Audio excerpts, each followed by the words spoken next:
নতুন ইউটিউবারদের জন্য খুশির খবর, সবার ইউটিউব চ্যানেল মনিটাইজেশন হবে। সবাই এবার ইউটিউব চ্যানেল মনিটাইজেশন করতে পারবেন। ইউটিউব মনিটাইজেশন আরও সহজ করে দিল। আমার সাইডে আপনারা একটা চ্যানেল দেখতে পাচ্ছেন। এই চ্যানেলটা সম্পূর্ণ কপি পেস্ট একটা চ্যানেল। এই চ্যানেলটা কিন্তু ইউটিউব মনিটাইজেশন দিয়ে দিয়েছে এবং বর্তমান সময় যারা ইউটিউবে মনিটাইজেশনের জন্য আবেদন করছে, ছোটোখাটো ভুল থাকা সত্ত্বেও কিন্তু তাদের ইউটিউব চ্যানেলগুলো মনিটাইজেশন অন করে দিচ্ছে, মনিটাইজেশন হয়ে যাচ্ছে। কারণ বর্তমান সময়ে ইউটিউবের কম্পিটিটর হচ্ছে ফেসবুক। ফেসবুকে মনিটাইজেশন করার জন্য কোনো ক্রিয়েটর রাখেনি, শুধুমাত্র অরিজিনাল কন্টেন্ট আপলোড করলেই কিন্তু ফেসবুকে মনিটাইজেশন দিয়ে দিচ্ছে। ঠিক সেমভাবে ইউটিউবও কিন্তু এবার থেকে সবার ইউটিউব চ্যানেল মনিটাইজেশন দেবে, শুধুমাত্র যারা অরিজিনাল কন্টেন্ট আপলোড করছেন। দেখুন, ফেসবুক এবং ইউটিউব দুইটা প্ল্যাটফর্মে যারা কাজ করছেন তারা কিন্তু প্রত্যেকেই জানেন, যারাই অরিজিনাল কন্টেন্ট আপলোড করছে তাদের চ্যানেলগুলো কিন্তু মনিটাইজেশন করে দিচ্ছে, তারাই কিন্তু ইউটিউব ফেসবুক থেকে ইনকাম করতে পারছেন। এজন্য বলছি, বর্তমান সময়ে যারা নতুন ক্রিয়েটার রয়েছেন, ইউটিউব চ্যানেল ক্রিয়েট করেছেন বা ইউটিউব চ্যানেল রয়েছে, সেখানে কষ্ট করে ভিডিও তৈরি করছেন, 1000 সাবস্ক্রাইব, 4000 ঘন্টা ওয়াচ টাইম অথবা 10 মিলিয়ন ভিউ পূরণ করছেন এবং এরকম চিন্তা ভাবনা করছেন যে আমাদের চ্যানেলটা মনিটাইজেশন হবে কিনা, মনিটাইজেশন করতে পারবো কিনা, তাদের জন্য বলছে 100% আপনার চ্যানেল মনিটাইজেশন হবে এবং সেখান থেকে আপনি ইনকাম করতে পারবেন। ছোটোখাটো ভুল থাকা সত্ত্বেও অন্যের ভিডিও আপলোড করার মাধ্যমেও কিন্তু চ্যানেল মনিটাইজেশন হচ্ছে। তার বাস্তব প্রমাণ হচ্ছে এই চ্যানেলটা। এই চ্যানেলটা কিন্তু আমি বলেছিলাম মনিটাইজেশন হবে না, কারণ সে অন্যের ভিডিও নিয়েছে, এডিটিং করে কিন্তু তার চ্যানেলের ভিতরে আপলোড করে দিচ্ছে। তো এইরকমভাবে যখন সে ভিডিও আপলোড করতে করতে তার ইউটিউব চ্যানেলে 1000 সাবস্ক্রাইব, 4000 ঘন্টা ওয়াচ টাইম পূরণ হয়ে যায়, তারপরে যখন মনিটাইজেশনের জন্য আবেদন করে, ইউটিউব কিন্তু মনিটাইজেশন অন করে দেয়।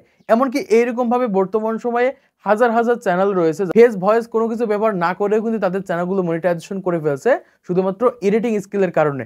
কারণ ইউটিউব মনিটাইজেশন দেওয়ার সময় কিন্তু কন্টেন্টগুলো চেক করছে যে আসলে ওই কন্টেন্টগুলো কপিরাইট ম্যাচ আছে কিনা, মানে যে সকল কন্টেন্টগুলো তার চ্যানেলের ভিতরে আপলোড করেছে ওই সকল কন্টেন্টগুলো আগে থেকে ইউটিউবে আছে কিনা এটা কিন্তু চেক করছে। যখন চেক করে দেখছে যে ওই সকল কন্টেন্টগুলো আগে থেকে ইউটিউবে নেই, তখনই কিন্তু সেই সকল চ্যানেলগুলো কিন্তু মনিটাইজেশন করে দিচ্ছে। এজন্য বলছে, যারা নতুন ক্রিয়েটার রয়েছে, নতুন ইউটিউব চ্যানেল স্টার্ট করেছেন, আপনারা ইউটিউবে খুবই কষ্ট করে কন্টেন্ট তৈরি করছেন, আপনাদের চ্যানেলগুলো 100% মনিটাইজেশন করতে পারবেন যদি এই 4টি বিষয় আপনাদের চ্যানেলে ঠিক থাকে। কারণ এবার থেকে এই 4টি বিষয়ের উপর ভিত্তি করেই কিন্তু ইউটিউব একটা চ্যানেলকে মনিটাইজেশন দিচ্ছে বা মনিটাইজেশন কিন্তু অ্যাপ্রুভ করে দিচ্ছে। এজন্য বলছি, ভিডিওটা মনোযোগ সহকারে দেখেন এবং বর্তমান সময় যাদের ইউটিউব চ্যানেল থেকে মনিটাইজেশন বাতিল হয়ে গেছে, সেটা রিউজ হতে পারে, ডিভিডেটিভ হতে পারে, যে কোনো কারণে দেখা যাচ্ছে মনিটাইজেশন চলে গেছে, মনিটাইজেশন কিন্তু ফেরত আনতে পারবেন এই 4টি বিষয়ের উপর ভিত্তি করে। তো এখন এসে এই 4টি বিষয় কি এবং কিভাবে আপনাদের চ্যানেলকে খুবই সহজে মনিটাইজেশন করবেন এবং ইউটিউবে যত ক্রিয়েটার রয়েছেন সবাই আপনাদের চ্যানেলকে মনিটাইজেশন করতে পারবেন, সেটা আপনাদেরকে জানিয়ে দিচ্ছি। দেখুন, ইউটিউব চ্যানেল মনিটাইজেশন করার জন্য ইউটিউব প্রথম যে বিষয়টা দেখবে সেটা হচ্ছে অরিজিনাল কন্টেন্ট। দেখুন, ইউটিউবে সরাসরি যদি অন্যের কন্টেন্ট আপলোড করে থাকেন, সেটা টিকটক হতে পারে, ইনস্টাগ্রাম হতে পারে, ফেসবুক হতে পারে, চাইনিজ অ্যাপ্লিকেশন হতে পারে, আবার ইউটিউব হতে পারে, এই সকল প্ল্যাটফর্ম থেকে দেখা যাচ্ছে ভিডিও নিয়ে সরাসরি ডাউনলোড করলেন এবং আপনার চ্যানেলের ভিতরে আপলোড করে দিলেন। এইরকম সরাসরি যারা আপলোড করছেন তাদের চ্যানেলগুলো কিন্তু মনিটাইজেশন হবে না। আপনি যদি অন্যের ভিডিও আপলোড করেন, সেখানে অবশ্যই ভিডিওটাকে এমনভাবে এডিট করতে হবে যাতে পুরো ভিডিওটা চেঞ্জ হয়ে যায়, পরিবর্তন হয়ে যায়, ইউটিউব যাতে কপিরাইট ম্যাচ না করে। এই ক্ষেত্রে কিন্তু 100% আপনাদের চ্যানেলগুলো মনিটাইজেশন করতে পারবেন এবং বর্তমান সময়ে যারা ফেস এবং ভয়েস অ্যাড করছেন, অবশ্যই তাদের চ্যানেলগুলো মনিটাইজেশন হবে এবং তারা ইউটিউব থেকে 100% ইনকাম করতে পারবেন। দ্বিতীয় যে বিষয়টা ঠিক থাকতে হবে সেটা হচ্ছে চ্যানেল কাস্টমাইজেশন। যদি চ্যানেল কাস্টমাইজেশনের ভিতরে ভুল থাকে তাহলে কিন্তু চ্যানেল মনিটাইজেশন দেবে না। যদি আপনি অরিজিনাল কন্টেন্ট আপলোড করেন, নিজের কন্টেন্ট আপলোড করেন, তারপরেও কিন্তু আপনাদের চ্যানেলগুলো মনিটাইজেশন করতে পারবেন না। এজন্য আপনাকে যে কাজটা করতে হবে, আপনার যে ইউটিউব চ্যানেলটা রয়েছে সেই ইউটিউব চ্যানেলটা দেখেই যেন বোঝা যায় আপনি এই ধরনের কন্টেন্ট তৈরি করেন। যেমন আমার চ্যানেলের ভিডিওগুলোই বোঝা যায় যে আমি ইউটিউব টিপসের উপর ভিডিও তৈরি করে থাকি।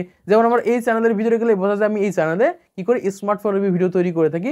এইরকমভাবে যে কোনো একটা নির্দিষ্ট বিষয়ের উপর কন্টেন্ট তৈরি করবেন যাতে ইউটিউব টিম দেখেই বুঝতে পারে যে এই চ্যানেলে এই ধরনের কন্টেন্ট আপলোড করে। এই ক্ষেত্রে কিন্তু সহজে আপনাদের চ্যানেলগুলোকে মনিটাইজেশন করতে পারবেন এবং আপনাদের চ্যানেলে যে লোগো রয়েছে, ব্যানার রয়েছে, ডেসক্রিপশন রয়েছে, ক্যাটাগরি রয়েছে, কিওয়ার্ড রয়েছে, এই সকল কিছু কিন্তু ঠিক থাকতে হবে। যদি ঠিক না থাকে তাহলে কিন্তু মনিটাইজেশনের সময় সমস্যা হবে।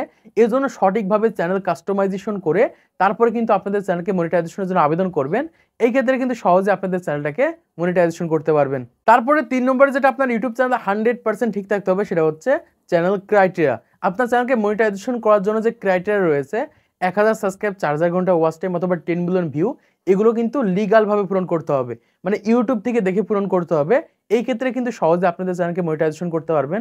দেখুন, বর্তমান সময় যারা ওয়েবসাইট থেকে বা সাব ফর সাব করে সাবস্ক্রাইবার নিয়ে আসছেন বা অ্যাপ্লিকেশন থেকে সাবস্ক্রাইবার নিয়ে আসছেন, তাদের জন্য বলছি আপনারা ইউটিউব ছেড়ে অন্য প্ল্যাটফর্মে চলে যান। আপনারা লিগালভাবে যদি পূরণ করতে পারেন তাহলে ইউটিউব চ্যানেল মনিটাইজেশন করে সেখান থেকে ইনকাম করতে পারবেন। আপনারা যদি লিগ্যালভাবে 1000 সাবস্ক্রাইব, 4000 ঘন্টা ওয়াচ টাইম অথবা 10 মিলিয়ন ভিউ পূরণ করতে পারেন, আপনারা আমাদের হোয়াটসঅ্যাপে যোগাযোগ করবেন। আপনার চ্যানেলকে আমি মনিটাইজেশন করে দিব। 100% ওই সকল চ্যানেল থেকে আপনারা ইনকাম করতে পারবেন। তারপরে 4 নম্বর একটা চ্যানেলকে যেভাবে মনিটাইজেশন করা সম্ভব, এই টিপসটা কিন্তু কোনো ক্রিয়েটর আপনাদেরকে দেবে না। আর আপনাদের ইউটিউব চ্যানেল থেকে যদি মনিটাইজেশন চলে যায়, সেটা যে কোনো পলিসির কারণে, যেটা রিউজ হতে পারে, রিপিটেড হতে পারে, যে কোনো কারণে মনিটাইজেশন চলে যাক বা মনিটাইজেশন অন করতে পারেননি, অথবা যারা কপি পেস্ট করে কন্টেন্ট তৈরি করে থাকেন, আপনাদের চ্যানেলকে মনিটাইজেশন করার জন্য মনিটাইজেশন করার আগে যে নতুন ভিডিওগুলো আপনারা আপলোড করবেন, সেই কয়েকটা ভিডিওতে 5 থেকে 6টা ভিডিওতে আপনি আপনার নিজস্ব ফেস দেখাবেন। যে কোনো মূল্যে আপনি আপনার নিজস্ব ফেস দেখাবেন, 100% আপনার চ্যানেল মনিটাইজেশন করতে পারবেন। মানে বর্তমান সময় দেখা যাচ্ছে আপনি আজকে মনিটাইজেশনের জন্য আবেদন করবেন, এর আগে যে ভিডিওগুলো আপনার চ্যানেলে আপলোড করবেন সেটা 4টা 5টা হতে পারে, সেই সকল ভিডিওর ভিতরে আপনার নিজস্ব ফেস উপস্থাপন করবেন, নিজস্ব ভয়েস দিবেন। এই ক্ষেত্রে কি হবে, রাতারাতি আপনার চ্যানেলকে মনিটাইজেশন করতে পারবেন শুধুমাত্র এই নিউ ভিডিওর কারণে, বা নতুন যে ভিডিওগুলো রয়েছে, যে সকল ভিডিওর ভিতরে আপনার নিজস্ব ফেস ব্যবহার করেছেন, ভয়েস অ্যাড করেছেন, এই সকল ভিডিওর কারণে কিন্তু আপনার চ্যানেলকে মনিটাইজেশন করতে পারবেন। 100% আপনাদের চ্যানেলগুলোকে মনিটাইজেশন করে সেখান থেকে আপনারা ইনকাম করতে পারবেন। তো আশা করছি আপনারা বুঝতে পেরেছেন বর্তমান সময়ে ইউটিউব মনিটাইজেশন কিভাবে এত সহজ হয়ে গেল এবং এত সহজে কিভাবে চ্যানেলগুলোকে মনিটাইজেশন করে দিচ্ছে। তো আজকে ভিডিওর মাধ্যমে আপনারা অনেক কিছু শিখতে পেরেছেন, জানতে পেরেছেন, বুঝতে পেরেছেন। তো ভিডিওটা যদি ভালো থেকে অবশ্যই লাইক করে দিবেন, চ্যানেলটি সাবস্ক্রাইব করে দিবেন পরবর্তী আরো ইউটিউব টিপস এন্ড ট্রিক্সের ভিডিওগুলোকে দেখার জন্য।